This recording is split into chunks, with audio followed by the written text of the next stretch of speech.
سمندر کے کنارے بیٹھے ہوئے تھے، ایک چادر کے اوپر امام تشریف فرما تھے، اور امام نے کچھ پڑھ کے اشارہ کیا سمندر کی طرف، تو مچھلیاں نکل کے باہر آنے لگی۔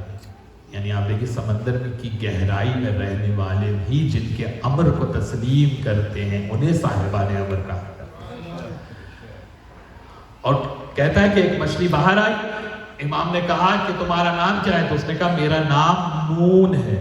دیکھیے وجہ ہے یا نہیں؟ حضرت یونس کے زمانے کی مچھلی کا جو نام جانے اسے زین العابدین کہتے ہیں، اسے سید سجاد کہتے ہیں۔ کہا کہ میرا نام نون ہے۔ تو امام نے کہا ذرا بتاؤ تو صحیح کہ تمہارے پیٹ میں حضرت یونس کو اللہ نے کیوں قید کیا؟ تو کہا کہ جب آپ کی جد علی بن ابی طالب کی ولایت کو پیش کیا گیا تو حضرت یونس نے اقرار ولایت میں تردد کیا، تو اللہ نے میرے پیٹ کے اندر یونس علیہ السلام کو قید کر دیا۔ اور یہی سوال مولا علی سے ایک یہودی نے کیا تھا، کیا تو کسی اور سے تھا، جواب علی نے دیا، کہا وہ کون سا قید خانہ ہے جو اپنے قیدی کو لیے لیے پھرتا تھا؟ تو مولا علی نے کہا کہ حضرت یونس کے لیے وہ مچھلی کا پیٹ قید خانہ تھا جو حضرت یونس کو پانی میں لیے لیے پھرتا تھا۔ تو جب کہا مچھلی نے کہ اس لیے کہ ولایت کے اقرار میں تردد کیا تھا، اور جب اقرار ولایت کر لیا تو اللہ نے حضرت یونس کو آزاد کر دیا۔ بس جیسے ہی جب اس مچھلی نے یہ کلام ختم کیا، امام نے کہتا ہے عبداللہ ابن عمر کے علی بن حسین نے پھر ہمارے آنکھوں پہ پٹی باندھی، اور چند لمحے بعد جب پٹی کھولی تو ہم وہیں مدینے میں ان کے پاس موجود تھے۔ تو جو راوی بیان کرتا ہے وہ یہ کہتا ہے کہ عبداللہ ابن عمر جب اٹھ کے چلا گیا تو میں نے امام سید سجاد سے یہ پوچھا کہ کیا اس کو آپ کی ولایت پہ یقین آ گیا ہوگا؟ تو امام نے کہا مجھ سے کیا پوچھ رہے ہو، خود اسی سے جا کے پوچھ لو۔ جو ہے یا نہیں؟ یہ ہے سید سجاد، یہ ہے زین العابدین۔ تو راوی کہتا ہے جیسے ہی میں پیچھے پیچھے گیا عبداللہ ابن عمر کے، اور میں نے اس سے پوچھا کہ بھئی اب تمہیں یقین آ گیا؟ تو اس نے کہا ہاں یہ بنی ہاشم کے جادو کو تم کیا سمجھو۔ کہتا ہے میں اگلے دن پھر امام زین العابدین کی خدمت میں گیا، اور امام کہا آپ نے ایسا معجزہ دکھایا لیکن وہ تو ابھی بھی ماننے کو تیار نہیں ہے۔ اب امام زین العابدین ارشاد فرماتے ہیں انہوں نے ایک مولا سجاد نے اپنا دفتر کھولا، دفتر سمجھتے ہیں نوٹ بک، اپنی نوٹ بک کھولی اور اس میں سب کے نام دکھائے خلقت کائنات سے لے کے قیامت تک۔ یہ خاص سیرت ہے سید سجاد کی کہ سید سجاد کے پاس ایک نوٹ بک تھی جس میں آدم سے لے کے قیامت تک کے لیے تمام شیعان حیدر کرار کے نام لکھے ہوئے تھے۔ امام نے وہ نوٹ بک کھول کے سامنے رکھ دی، کہا دیکھ اس کے اندر نام لکھا ہوا ہے اس کا۔ تو امام نے کہا کہ کیوں اس لیے نام نہیں لکھا؟ کیونکہ جس نے وہاں ولایت کا اقرار کیا ہے وہ یہاں بھی اقرار کرتا ہے، اور جو وہاں انکار کر کے آیا ہے وہ یہاں بھی انکار کرتا ہے۔ اور یہی مولا علی نے صفین میں کہا تھا کہ جب مالک اشتر نے مولا علی کو کہا کہ ان کی حیثیت کیا ہے، ان کو آپ ختم کیوں نہیں کر دیتے، تو مولا علی نے کیا کہا تھا کہ مالک یاد رکھو پوری کائنات اگر زور لگا لے تو میرا ایک شیعہ بڑھ نہیں سکتا، اور اگر میں اپنے چاہنے والے کے ناک پہ تلوار کی نوک بھی رکھ دوں پھر بھی وہ میرے اقرار ولایت سے پیچھے نہیں ہٹے گا، کیونکہ جس نے وہاں اقرار کیا ہے وہ یہاں بھی اقرار کرتا ہے، اور جو وہاں انکار کر کے آیا ہے وہ یہاں بھی انکار کرتا ہے۔ آپ دیکھیں آپ اقرار ولایت کر کے آئے ہیں جبھی تو فرش عزا پہ بیٹھتے ہیں، اگر اقرار ولایت کر کے نہ آئے ہوتے تو فرش عزا پہ کیسے بیٹھتے؟ آپ کا فرش عزا پر آ کر بیٹھنا ہی دلیل اقرار ولایت علی بن ابی طالب، اور اسی عہد کی تجدید کا نام زیارت معصوم۔ جو آپ جب معصوم کے حرم میں جاتے ہیں، جب امام حسین کے حرم میں جا کے کہتے ہیں السلام علیکہ یا ابا عبداللہ، کیا معنی ہے اس کا معنی تجدید بیعت ہے، اس کا معنی اس اقرار کی تجدید کرنا ہے، اس پلیج آف الیجنس کو رینیو کرنا ہے کہ جو پلیج آف الیجنس وہاں کر کر ولایت و امامت کریں۔ زیارت کے معنی ہی یہ ہوتے ہیں کہ امام سے تجدید عہد تجدید بیعت کرنا. یہی سبب ہے کہ آپ دیکھیں کہ امام فرماتے ہیں کہ جو میری زیارت کو آئے گا عارفن بحق ہی وجبت لہو جنہ، کہ جو امام کی زیارت کرے گا اس کے حق کو جانتے ہوئے اس پہ جنت واجب. اور بالخصوص سید الشہداء امام حسین علیہ السلام کی زیارت کے لیے یہ وارد ہوا ہے کہ 70,000 قبول حج کا ثواب ایک زیارت امام حسین میں ہے. یہ صحیح السند زیارت ہے، اوتھینٹک نیریٹر سے روایت ہو کر. آپ دیکھیں جب آپ حج کر کے آتے ہیں تو کسی کو یقین ہوتا ہے کہ قبول ہو گیا؟ ایک منٹ کے اوپر تو مولوی بکرا مانگتا ہے کہ صاحب یہ کفارہ ہو گیا بکرا لاؤ، یہ کفارہ ہو گیا بکرا لاؤ. قبول ہونے کا کس کو یقین ہوگا بھائی؟ اور آپ دیکھیے موسٹ ڈیفیکلٹ عبادت ہی حج ہے. اسی لیے زیارت امام، کبھی آپ نے سوچا زیارت امام حسین کی ریزمبلنس حج سے کیوں ہے؟ کبھی غور کیا اس بات؟ کتنی روایات آپ کو ملے گی لا تعداد کہ امام حسین کی زیارت کی تشبیہ کس سے دی گئی ہے؟ حج سے دی گئی. کہیں کہا گیا ہے کہ ایک قدم رکھتے ہو تو ایک حج کا ثواب ملتا ہے. کہیں پیغمبر نے فرمایا کہ ایک زیارت امام حسین کا ثواب میرے 90 حج کے برابر. اپنی طرف نسبت دے کے فرمایا. اس کی دلیل انشاءاللہ کل عرض کروں گا. اور امام نے معصوم کی روایت ہے کہ 70,000 حج کا ثواب ایک زیارت امام حسین سے ملتا ہے. تو کبھی آپ نے سوچا کہ یہ حج سے ریزمبلنس کیوں دی گئی ہے زیارت امام حسین؟ اس لیے کیونکہ زیارت امام حسین علیہ السلام پہ جب آپ جاتے ہیں تو اس عہد کی تجدید کرتے ہیں جس عہد میں توحید بھی شامل ہے اور رسالت بھی شامل ہے. جب معصوم کی ولایت کا اقرار کرتے ہیں تو اس میں توحید اور رسالت کا اقرار شامل ہے. اور کمپلیٹ مشکل ترین جو عبادت ہے وہ حج ہے. آپ مجھے بتائیے 70,000 قبول کیے ہوئے حج، یعنی پہلے تو 70,000 سال زندہ رہے انسان. اما حج تو ایک ہی دفعہ ہوگا نا، تو 70,000 سال تو زندہ رہے پہلے، اور کوئی ایک سال بھی مس نہ کرے، ہر سال حج پہ جائے اور وہ 70,000 حج قبول ہو جائے. پھر بنے گی ایک زیارت امام حسین. تو رش نہیں کرتے اپنے مقدر کے اوپر کہ جب جا کے زری کے سامنے کھڑے ہو کے کہتے ہیں السلام علیکم یا رسول اللہ، تو 70,000 مقبول حج کا ثواب. لیکن شرط صرف ایک ہے کہ عارفن بحق ہی، حسین کے حق کا عرفان رکھتا، حسین کے حق کا عارف. یہی سید سجاد نے کہا جو میں نے کل عرض کیا کہ امام نے جو 3 آیات مبارکہ پیش کی وہ تینوں آیات مبارکہ پالیسی میکنگ آیت ہے قرآن. آئے تطہیر کو پیش کیا، آئے مبدت کو پیش کیا اور آئے خمس کو پیش کیا. کہا کہ وہ اہل بیت ہم ہیں، ہماری شان میں آئے تطہیر نازل ہوئی، ہمارا قصیدہ قرآن نے پڑھا. میں بار بار اس جملے کو ایام سجادیہ میں دہراتا ہوں کہ پوری زندگی انسان کی گزر جائے، سید سجاد کے اس ایک جملے کی تشریح نہیں ہو سکتی کہ جب اس مرد شامی نے امام کو مخاطب کیا تو امام نے کہا کیا تو نے قرآن پڑھا ہے؟ آپ جتنی بار میں دعوے سے کہہ سکتا ہوں جتنی بار اس جملے کو دہرائیں گے دل کے اندر معرفت اہل بیت بڑھ جائے گی. کیا تو نے قرآن پڑھا ہے؟ یعنی امام نے ایک جملے کے اندر، دیکھیے یہ بھی ایک موضوع ہے انشاءاللہ میں عرض کروں گا آنے والے دنوں میں کہ یہ امام کا کمال ہے کہ قلیل ترین شارٹ سے شارٹ سیئنگ بھی جو امام معصوم کی ملے گی نا آپ کو، اس کے اندر ایک پورا کمپلیٹ میسج آپ کو ملے گا.